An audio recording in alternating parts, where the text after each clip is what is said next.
As investors and developers, we see the world differently.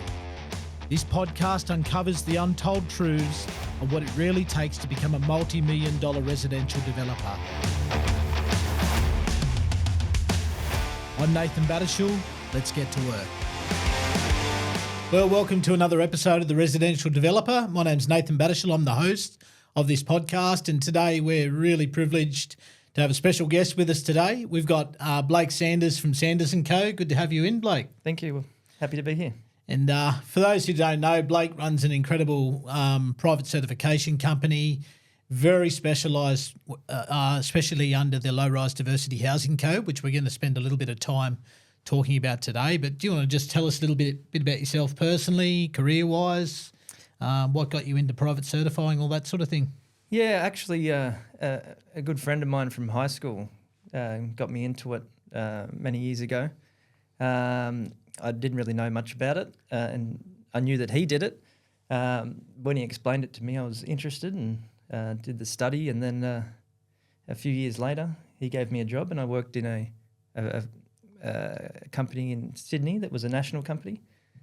And after a few years, and before the birth of my first son, decided to resign and start my own business based in the Illawarra, but servicing all of Sydney and all of New South Wales if the job's right. And coming up to 4 years this month, actually, with my own business, and it really took off, and it's been a learning experience and constantly adjusting the business so that it works well for myself and my employees and for my clients like yourself. Excellent. Mm-hmm. No, it's been good. And I think, I guess what brought us together probably at the inception of your business was very much the a bit of a passion to go down the pathway of the Low-Rise Diversity Code when it obviously came out. I don't know if it's pre-COVID or after COVID. Might have been just after, possibly, was it? Or yeah, just after the initial start of COVID. And yeah. Was continued during. Yeah. Yeah, that's right. It came out at an interesting time. And what I found interesting about you at that time, I spoke to a lot of different certifiers at that time, and a lot of certifiers hadn't got their head around it, hadn't read up on it. And I remember talking to you, you'd been engaged to oversee some plans from memory for a big builder in Sydney, just their duplexes, and to make sure they complied under the code. Like, what was that like? Yeah, the company I used to work for had a big contract doing a lot of homes for a big builder, and when they found out about the low-rise code coming in, it was already out in the SEP, so you could read all the requirements and parts that you had to comply with. So they had already probably had high 20s, something like 26 designs of duplexes. And for my company, I went and sat away for a while and focused on assessing each one of those 26 dual occupancies and telling the building company how they complied or what they needed to do to change them to comply. Yeah. And in that, I'd done almost 26 to 30 assessments of dual occupancies before the code actually came into action. Yeah. So then when I had my own business and it came into fruition, I think it was 1st of July 2020. Yeah, I think you're right, actually. Somewhere around then. Then I felt more than capable of assessing dual occupancies and terraces under the Low-Rise Housing Diversity Code. Yep. And yeah, from there we've worked together ever since, and I do many dual occupancies with other building designer clients and architects. So I feel like I've got a lot of experience over the 4 years and a really fine-tuned the assessment process and the communication with the clients to ensure that they get back to me a compliant building design. Yeah. Mm-hmm. And look, I think even just going back a step, I think obviously you and I have got a good, pretty sound understanding of the code, and sometimes I've got to constantly remind myself that especially our audience listening, some people are switched on with the code, others aren't. Probably just going back that next step. Obviously, the complying development SEP came into effect, I think it was 2008 or around that point, wasn't it, for housing? Obviously, it's grown over time to encompass other elements, granny flats, secondary dwellings, and obviously the low-rise diversity code was one of the latest inceptions.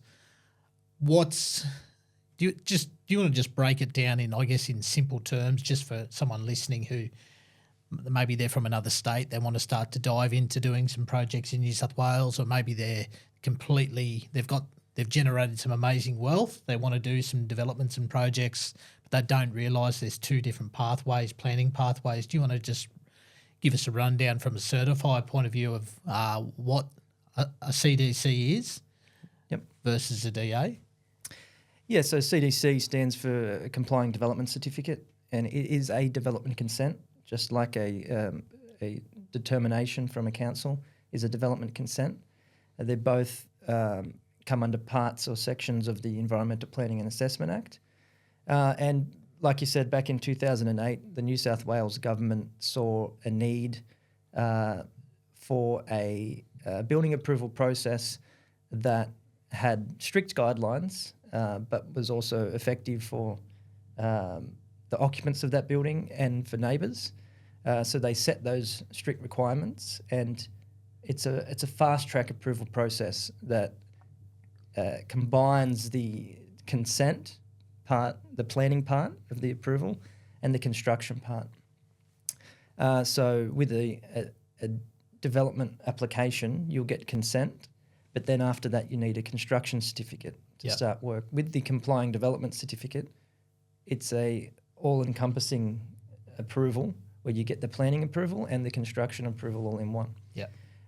So the state government back in 2008 saw a need to bring that in, and then that was just for housing, housing alterations, internal alterations, and now there's a range of different codes within that state environmental planning policy, ranging from housing, so general housing, housing alterations, the low-rise code, which is dual occupancies, manor houses and terraces. Then you have the demolition code. There's a new one that came in the last year or thereabouts, agritourism and farm stay. There's also the subdivision code that you can do certain subdivisions under complying development. So yeah, I think it's been a great thing for the approval process for the construction industry. And we still need it at the moment with the current housing crisis. So I'm doing my best as a private certified to make sure everything complies and we meet those requirements. But also get them out, the approvals out in a good time frame so that we're not holding up the construction industry. And I guess that's a big thing, isn't it? Because I think we've seen the last probably decade, but more so of late, I've seen that there's such a shortage of planners in local government, in councils. So although it can be easy to go down hard on council, the reality is they are often understaffed,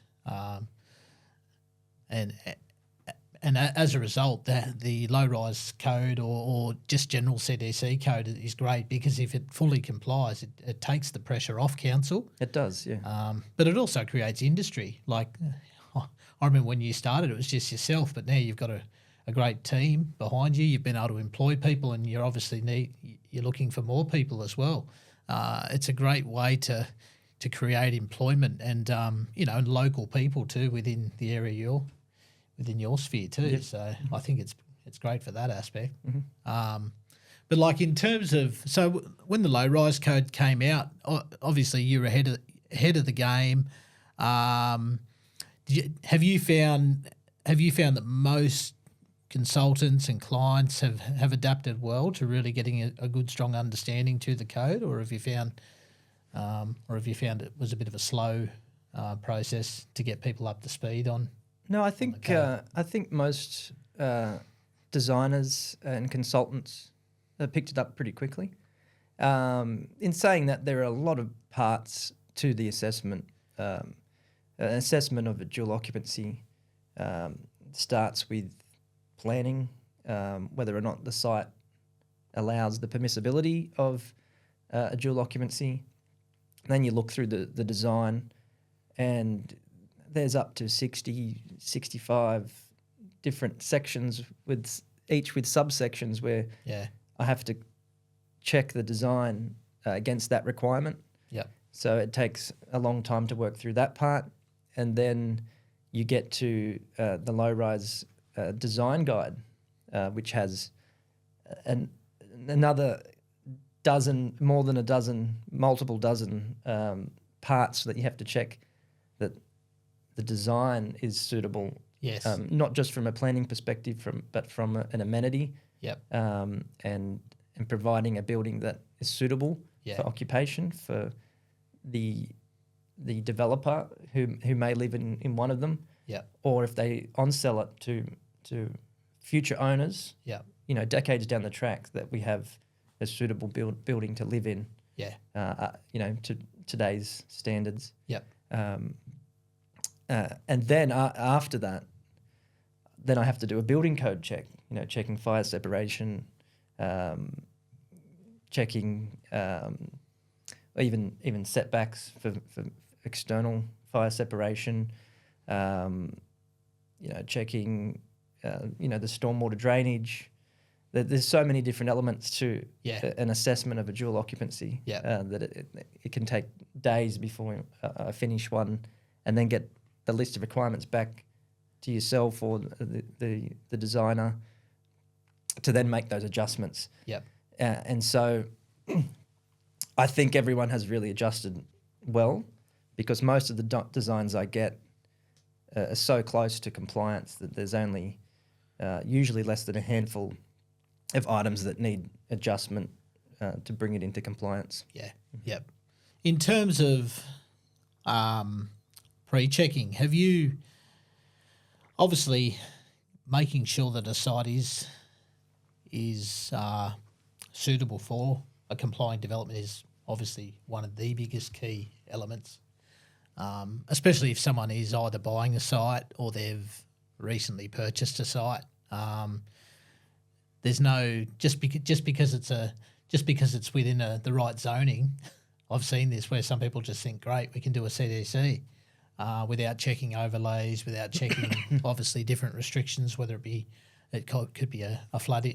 Obviously, you can do CDC within flood-affected areas or even bushfire-affected areas, but obviously it's got to be within reason, BAR 29 or less if it's bushfire, and obviously you've got to have your engineer or flood engineer confirm that CDC is permissible. But are there any tools that you recommend people use, like just for people out there? Because I'm really big on investors and developers not doing all of the checks themselves, to rely on good planners, designers, certifiers, but I think it's important for them to understand as well, for their own education, that there are free tools out there that you can use to check overlays and things. Are there any tools that you use in your day-to-day that are helpful for just the average developer, investor, or builder developer, or mum and dad investor too, like for doing checks over sites? Okay, yeah. So I have a number of different pages on my the main page of my homepage on the computer, and many of them are links directly to websites that I can check things like that. The first one I would suggest is the ePlanning Spatial Viewer, and you can type in the address of the site, and like you said, with the overlays, you can tick several boxes, and it can show you terrestrial biodiversity, bushfire. Flooding doesn't come up yet.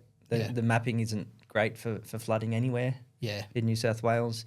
Acid sulfate soils, which sometimes can be somewhat detrimental to design of certain projects. So there's that website. There's other ones similar where you can look at the site, like 6 maps. You can also use Google Satellite and Street View. It can give you not an up-to-date view of the satellite view of the site and Street View, but can give you an early understanding of what it looks like. Yep. There's also a GeoCortex viewer that's similar to the ePlanning spatial viewer that has a different kind of mapping. Yep. And all of them, depending on the project, can be beneficial to getting those preliminary checks and knowing the site conditions. Yeah. Yep. But there's other things you can just look at, looking at the site, like the fall of the site, whether it falls to the street, to consider the stormwater design. Yeah. Which is massive, isn't it? It is. As you know, we've had a few that couldn't go ahead because we couldn't get that fall to the street. Yeah. In certain local government areas. Yep. Trees are a big one to look out for. Yeah. Because you either need, if they're over 8 metres, and 6 metres if they're further away from the building or in the way of another part of a structure. Yep. Then you need a tree removal permit. Yes. The complying development certificate doesn't approve the removal of that. Yep. You need to consider whether it needs to be pruned as well. Yeah. I've had some who have had branches overhanging the new roof space, so they would need to be pruned. Yeah. And not just trees on that lot, but surrounding the lot. Yeah. You need to be 3 metres from the base of the trunk of a protected tree. Yeah. But in saying that, doesn't mean that you can just build up to the 3 metres. You probably need, in many situations, an arborist to report on the tree and its tree protection zone and the roots. Yep. While you might be 3 metres away from it, the root might go a lot further. Yeah. And the tree be impacted by the footprint of the building. So trees are really important one to look out for. I've had several projects recently that couldn't go ahead with the designs because of trees. Trees on neighbours that are right on the boundary line with the neighbouring property. Yep. And, those people, developers may have bought that site thinking, there's no trees on this site affecting the development, and they come up with a design that was so close apart from a few things like that. Yep. And it can just throw the design right out. Yeah. And they have to start again. Yep. No, it's right, isn't it? And I think if someone's looking to buy a site and they haven't, and they're not willing to, say, pay an arborist to look at some trees or factor in a larger side setback for a portion of the land, like you're right, it can make or break a project. And I think that's where really educating investors, developers, mum and dad investors, or even just people wanting to do a development, maybe live in one side, like it's so vital to do thorough due diligence, but also be prepared to walk away from a site that just, like, it could be a tree, but a tree can kill a development. Yep. So be willing to walk away and find a suitable site. And in terms of, is there any other free tools out there? Obviously, LEP, getting to, if you're doing dual locks, for example, it's probably pretty key to learn to read the LEP for that particular area, I guess, isn't it? Yeah, there is a part in the policy, the low-rise code, that directs you to look back to the local environment plans for the individual councils. Yeah. And individual councils may have, on that particular point, additional lot size requirements for dual occupancies in their areas.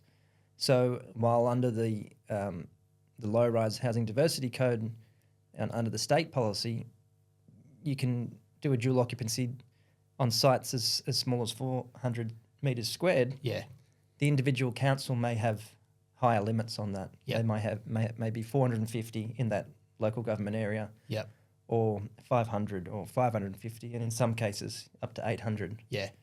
So while you might look at the site, be suitable under the low-rise code, you've got to remember that you've got to check the local environment plan Yeah. for their lot size requirement. Yep.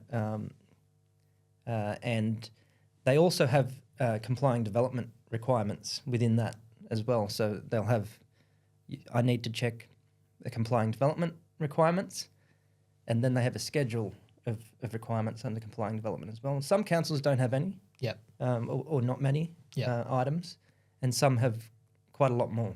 Yep. Where you do the assessment through the low-rise housing diversity code, and then you have to do another assessment under the LEP to make sure it meets every part of the Yeah. legislative requirements. Yeah. Mhm. And I guess that you're right. That can bring a lot of complexity too.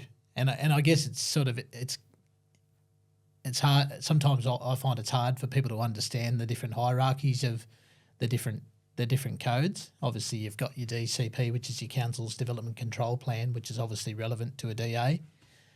But then you've got the LEP that's relevant to a DA and parts of a CDC as well. Like how, in terms of a state legislation, where does that sit in terms of a hierarchy? Yeah, so the New South Wales state legislation has kind of 3 levels of hierarchy.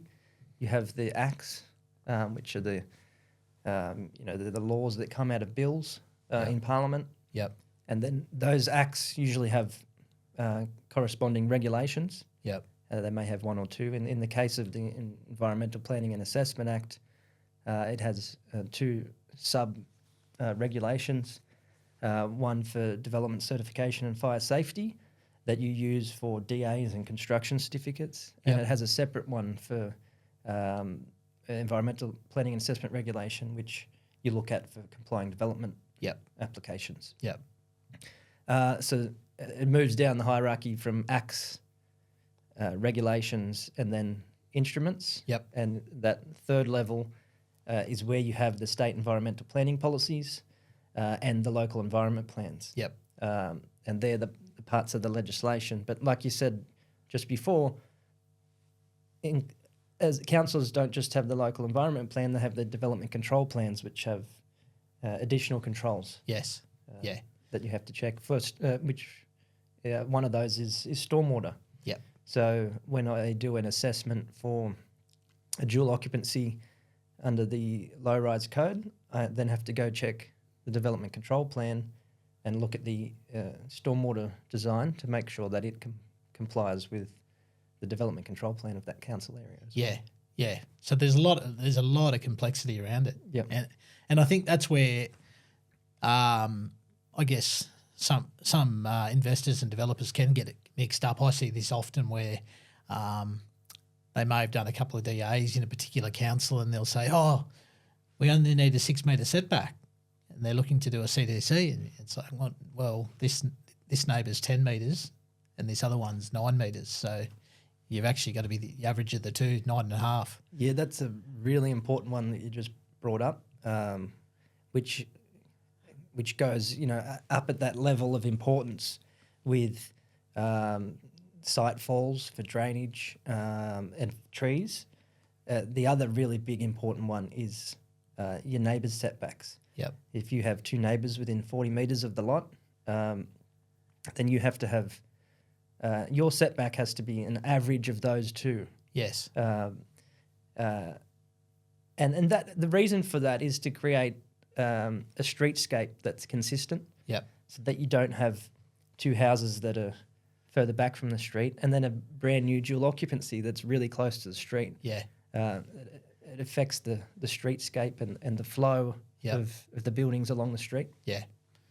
And it can be really, really detrimental to a project if the neighbouring properties have large setbacks, beyond 6 metres, 7 metres, sometimes up to 11 metres. Yep. And then you have to be the average of those 2. So if you've got a 9 metre setback on one side and 11 on the other, then you need a 10 metre setback. Yeah. And if your lot isn't very long, That's it. in length, you're pushing that building towards the back of the property, the rear boundary, and then from there you need a 3 metre setback up to 4.5 metres in height, and then 8 metres after that. So you're kind of squashing your building. Yep. It's probably one of the big, for me, CDC generally is the best pathway to go, but the setbacks can be a real killer. That's one of the times I've found that sometimes it can be better to go down the DA pathway, or if you haven't bought the site yet, possibly let it pass. If because sometimes the setback can just dictate that the site's really not developable to put anything of a size that maybe might net you a return or. Yeah, so in saying that, you can usually always come up with a design that will comply. Yeah. But that's whether it's feasible. Yeah. From a construction cost and if you're looking for a profit from it. Yeah. From that aspect, and that's not something I really look at, but something you would understand more with your clients. Yep. And I guess you brought it back to 6 maps. Like obviously you can't get it 100% accurate front setback, but the beauty is this day and age there are tools out there for people to do their own initial due diligence and obviously try and make sure you've got some contingency there. Just because it says 11, maybe factor in a little bit more because 6 maps is not obviously always accurate. So I have to go off a site survey from a land surveyor. Yeah. That's where I get the accurate dimension from. Yep. So you can look at, if you're looking at a site, do some investigating, see if there's an existing site survey that can give you those accurate dimensions. Yep. A lot of them don't always have the neighbours' buildings on there, but I'd suggest to any land surveyors or any building designers that when they're getting that site survey of the site, that you always include the neighbours' setbacks, front setbacks, so that even for future development, if you're not necessarily going CDC, you've got that information there, and you don't have to send the land surveyor back again, to get those dimensions. Very true. And look, another one, and I think this came about because of your knowledge. We had a client who bought a site. They based it on the front set. Yes, they did the right thing, went off the front setback, but the problem was the garage was sort of 5 or 6 metres in front of the building line. Do you want to just speak into that? Like the actual setback, the front setback, and this is debunking, I guess, a bit of a myth that I think a lot of people come unstuck on, where they actually base it from the closest part of the building to the boundary, but quite often the closest part of the building to the boundary is a garage or is a carport or is a porch, but that's not actually the front setback. Am I correct? That's correct. Because the low-rise housing diversity code is legislation, so that almost every word within that has a meaning, a specific meaning, and a lot of them are defined, and they're in either the definitions in 1.5 interpretation of the SEP, or in a dictionary at the end of the schedules in that piece of legislation or policy. So when you're looking at, like you said, building line, you can't just make an assumption to what the building line is or what you think it is. You have to look at the definition of building line, and then in the definitions it describes what the building line is and what it is not. For example, attached development or ancillary development. And so that means that a garage is legally considered attached development. Yeah. And therefore is not part of the building line, nor is a porch or other building elements like that. Yep. And so that's why it's best to get the land surveyor to document it, because most of the time they'll know that the definition of building line, and then they'll include the dimension to the main wall of the house rather than the garage that's forward or a porch or another building element. Yep. And that goes not just for building line, but a lot of other words or parts, sentences. You really have to sometimes break it down and look at each individual word and make sure that you know what the definition of that word is under the policy. Yep. And not just make an assumption. Yeah. Yeah. Into what it generally might mean. Yep. No, that's really good. And are there any other, just while we're talking about some of the pitfalls or some of the areas where you've found that maybe people have not thought of when it comes to a compliance point of view, are there any other key areas? Setbacks are obviously a big one. Are there any other key areas where you've found that people have come unstuck? I think on a CDC, like just maybe a common one you've seen, or a common one where people have not factored in certain key areas of a low-rise probably approval? Coming to mind, not so much of the smaller key areas, but the bulk in general. I find that a lot of developers, they want the maximum gross floor area. Yeah.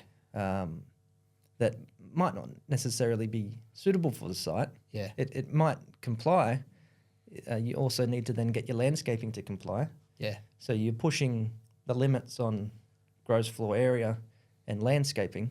And it's not my expertise, but is that really going to get you the result that you want? Yeah. Or could you just shrink it slightly? Yep. So that it's not pushed to those gross floor area limits or landscaping limits, and still get a great result, a great design building that is well within the compliant dimensions and restrictions. Yep. And that way, I think you would get a better product, especially from a landscaping perspective. Outside space, is important, and if you can get a good transition from inside to outside, and have enough outside space, I think that's a better outcome than pushing the limits on the floor area and I agree. Landscaping. And the reality is, duplexes, even terraces to a degree now, they're more and more common, and they're like a house. Most of them are 4-bedroom. Yep. 2-bathroom. Obviously, the main bedroom normally has an ensuite walk-in robe, so they are virtually like a house. So you did right. Like if it's like a house, you want it to feel like a house, and a lot of young families or downsizers, empty nesters. There's all different demographics now that are going down the pathway of a duplex to lower a mortgage or whatever the reason may be. So you're right. Like a 180 square metre really well designed duplex, indoor and outdoor, can sometimes absolutely trump a 210 or a 220 that you can do. That's just purely just use space for the sake of space, but it hasn't been effectively designed. Yeah, and another thing to consider is energy efficiency. Yeah. The bigger spaces that you have and compartments, the harder it is to make them warm or cool. From an energy efficiency perspective. So smaller houses are better from that perspective. Yeah. And I understand people like space. I like space. Yeah. But you gotta meet in the middle, I think. Yeah. Have a great space that works, that's not energy, that's not energy efficient, or could be more energy efficient. If it was smaller. Yep. And especially since October, when the 7-star rating came out in New South Wales, it's getting harder to meet that 7-star demand, and especially if you're not wanting to go down the pathway. Not everyone, some areas can effectively justify high levels of glazing types, but certain areas you overcapitalise, and that's where you get a lot of developers. They just think, I don't want double glaze. Well, but you also wanted 220 square metres per side, so you've got to meet in the middle. You can't have your cake and eat it sometimes. So you're spot on there. And in terms of the process of a CDC, obviously anyone doing it day to day, it's just like second nature to you and your team, even to myself. But just for someone who doesn't do it regularly, I think it's important for people to understand the process. Firstly, so they they've got a good clear picture for their own timeframes and their own understanding of the elements involved, but also so that they're able to trust in their consultants and in their team. And I think that's sometimes one of the problems is a lack of knowledge on process causes people to get frustrated or to overplay their hand in a process that actually they just don't understand. Like what does a CDC approval process look like in terms of the steps involved, and even just an idea of some timeframes, just for people that are listening that are wanting to do projects? Yeah, well, I think your first step, once you've identified a potential site, is to go to a good building designer, someone that knows the complying development policies, and most designers do these days. They're your, I would say, your main contact, because they're going to have consultants, geotechnical engineers, structural engineers, hydraulic engineers, land surveyors, certifiers, and they can manage that process for you. It's never going to be extremely quick, because from the main thing, I guess, is the drawing of the architectural drawings, your structural drawings, hydraulic. They take weeks in themselves. From a certification process standpoint, it can be quite quick. It seems, I would say people probably feel it seems longer, but there's a lot of time in the middle where we've done our work and we're just waiting on documents to come in. That gap between assessing a project and asking for the list of documents and requirements to then getting them can be quite long. And so people might feel that we take longer than what we actually do. But usually, I would say at worst case, a week, once we're engaged and we're given plans and documentation, it'll take me about a week to assess those plans and tell you if there's any changes that need to happen. And request all the documents. And different projects may require different consultants. Like we've discussed before, arborist. Not all projects will require an arborist. But a lot will. A bushfire consultant. Not all will require a bushfire consultant, but some will. Flood's the other big one. Just because it's flood affected doesn't mean we can't do it complying development. But we need to do a certain amount of checks, and you need a hydraulic and flood engineer to certify that and do those checks.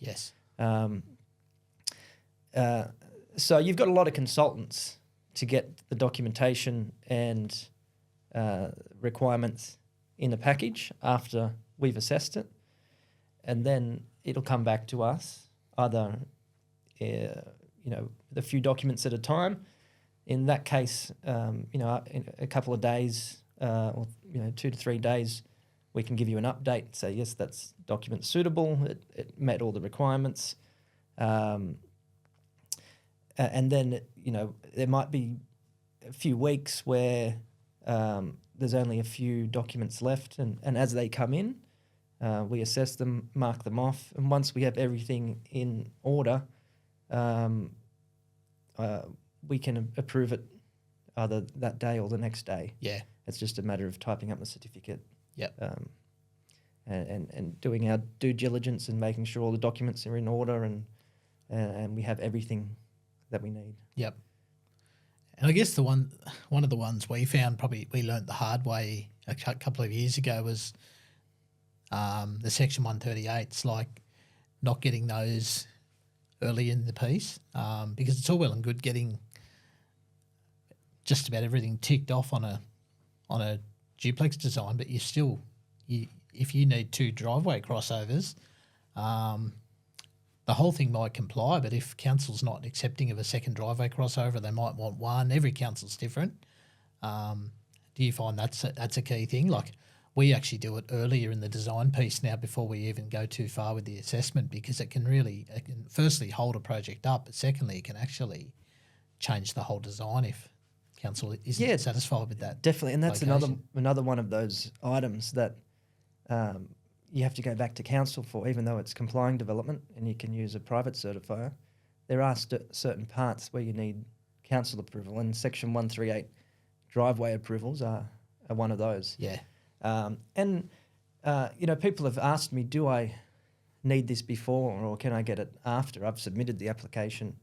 But the legislation's clear. You need the consent for the driveway crossings under Section 138 of the Roads Act before the issue of a complying development certificate. yeah, And it is important because if you've got a garage in a location where you want the driveway to come in and then council don't approve it in that location, it might be too close to a corner, there may be street trees or other infrastructure that it affects, then you have to move your garage. yeah, And if you can't do it, but if you do get the approval for it and then they don't approve the driveway in that location, then you have to do a redesign. So it's better to get those early on so that if you do have to redesign the location of the garage, you can do that early on rather than right that's at the it. end. Yeah, it's a lot more cost effective to do it early at a conceptual stage than it is when you've got all of your consultants, everything's underway.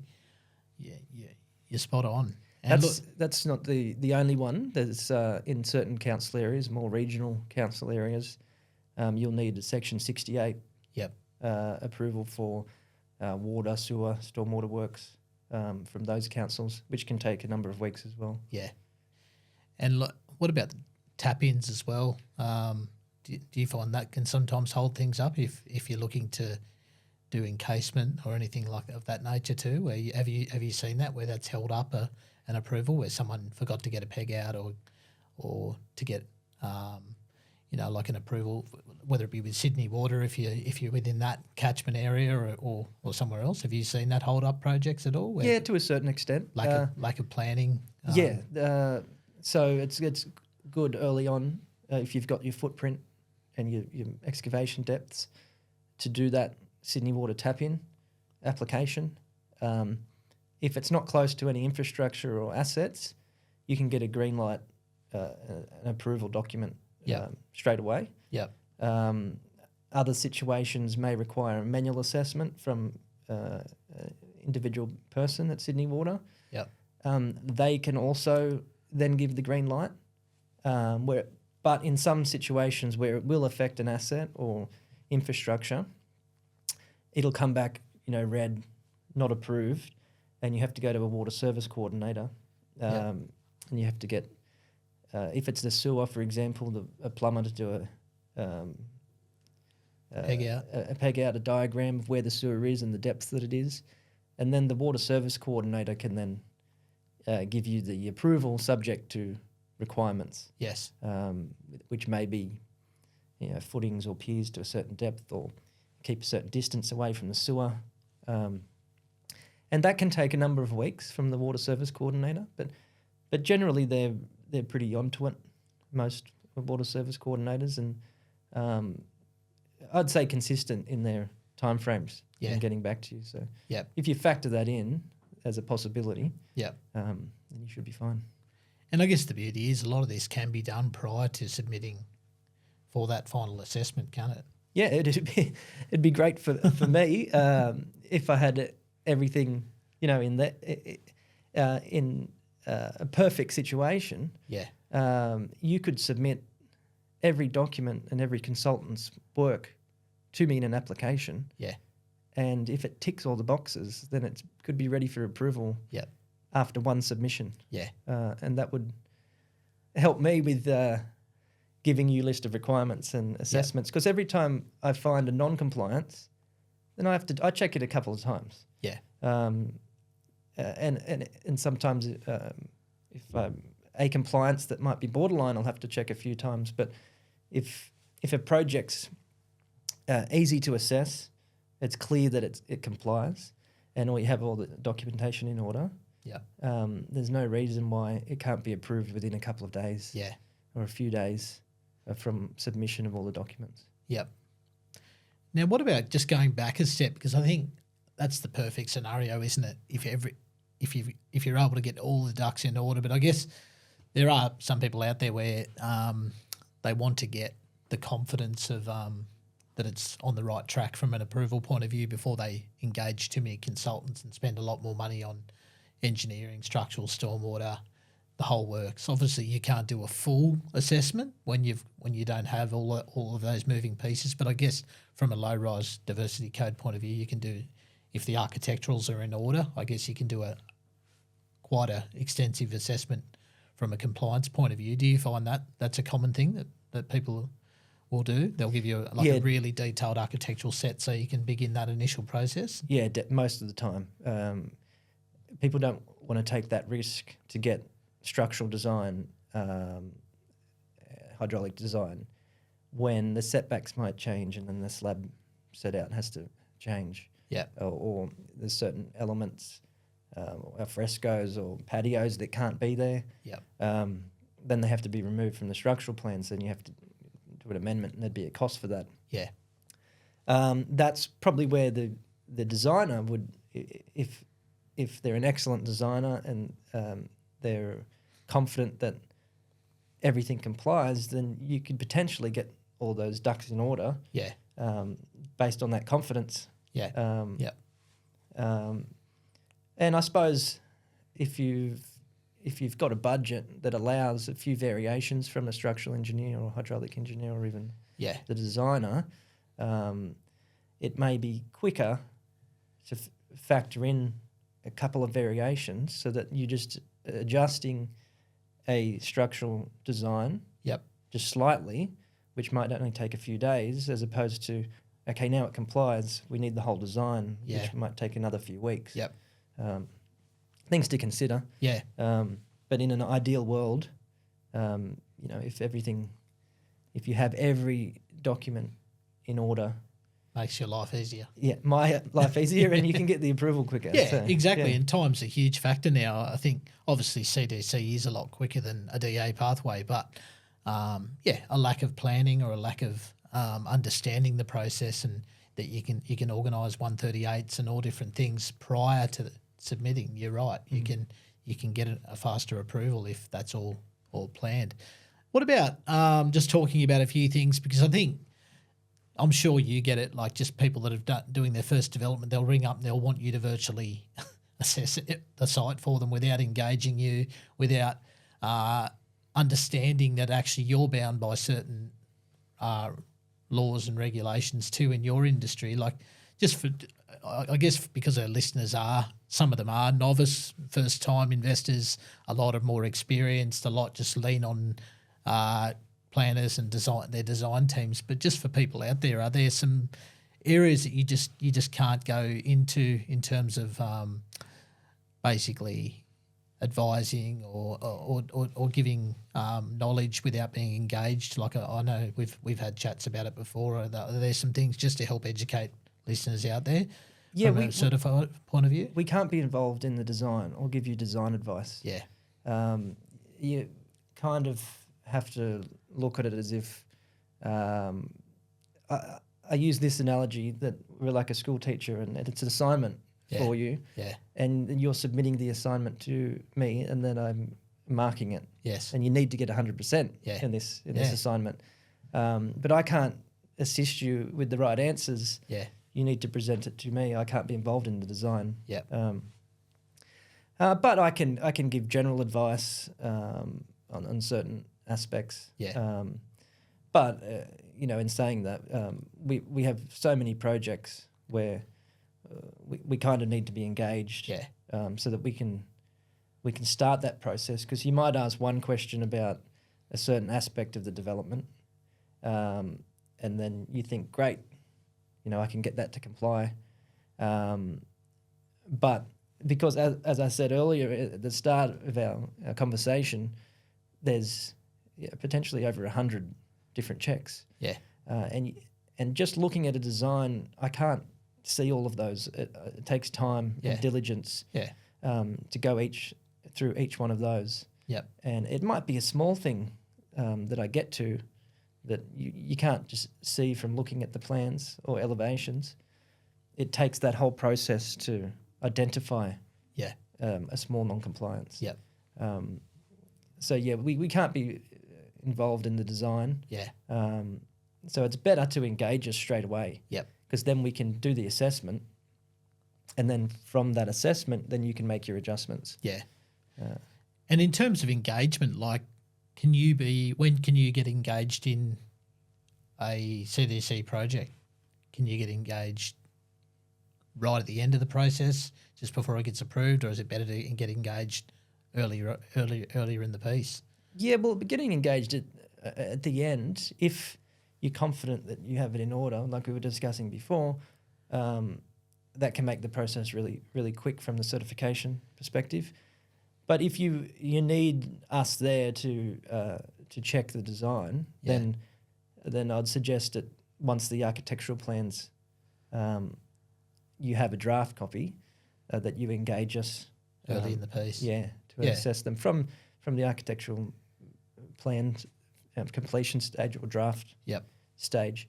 It's also important at that point, in the initial stages, and probably even before you start designing, that you're checking the planning certificate. Yes. The title search, which on it may have an 88B instrument with restrictions or covenants. Yes. And then older homes and buildings could have separate positive covenants that can go back over 100 years. Yeah. That can be still relevant. Still relevant, still legal. Yep. So you need to check all those things early on. Yep. I've had projects where, they've had everything and I've requested the planning certificate. I need that to complete the assessment, the 88B instrument or a positive covenant. And once I've got those, the project can't go ahead. Yeah, yeah. And they've already got a design. Yep. So it's not be all and end all in those situations. You can always go back to DA. Yeah. So there's always another avenue or pathway. Yep. But that means you'll have to adjust your design and it's a headache you definitely you want to try and avoid. And I think that's where it's so key, isn't it, to get those pieces ideally prior to buying the site. Well, obviously, if you buy the site, it's in the contract of sale. Yeah, all that information in the contract for sale is exactly what we need. Yeah. So if you're at that point where you're purchasing a property, you can check all that stuff. Yep. Or if you've just purchased it. Yep. Times when you need to get updated documentation if it's you've had it for over a year or so. Yep. Or you've had it for most of your life. Yeah. And you've inherited the property or we need updates with recent validity of those because planning controls can change and things can get added to sites. Yeah. I always say to people, and I'm amazed where I see someone runs through an entire project and they don't buy the planning certificate or the deposited plan, the 88B, the cert of title. Like we're talking maybe $300-ish worth of reports. But for me, that's some of the most important information that you need from the start because it can really determine the pathway, whether you're going DA, CDC, or sometimes if it's a covenant, you may be able to get it lifted if you've got a solicitor that's able to do that. Not always, but it can be a lengthy process. I've seen it. Sometimes it's a quick process, but I've seen sometimes you can't do it. But the beauty of having that documentation at the start is that you can ideally do that investigation before you've spent any money on engaging planners, designers, certifiers, doing a lot of that yourself. And I think it's educating people out there to do that part yourself. Still have your team. That's important. Mm-hmm. Have your team, whether it be certifier, designer, but also a good solicitor too that understands covenants and restrictions and as well, which a good solicitor doing their job should be advising you on that. But I'm amazed the amount that don't. Yeah, and then you can know, can I do it, and which way can I do it? Yeah. Is it DA or CDC, and then you can move on from there. Yeah. That's brilliant. Well, I feel like we've only just scratched the surface of CDC and certification. Maybe we can get you in to talk about CC at some point. There's so many other to do that. different things. But look, I think I can only speak for myself, but every time I talk to you, I learn more and more and understand more and more about this great thing called the Low Rise Diversity Code, and I'm sure those listening have got a lot of value out of it. But do you want to just give us a bit of just an idea of how people can reach out? Because I think reality is people are doing projects.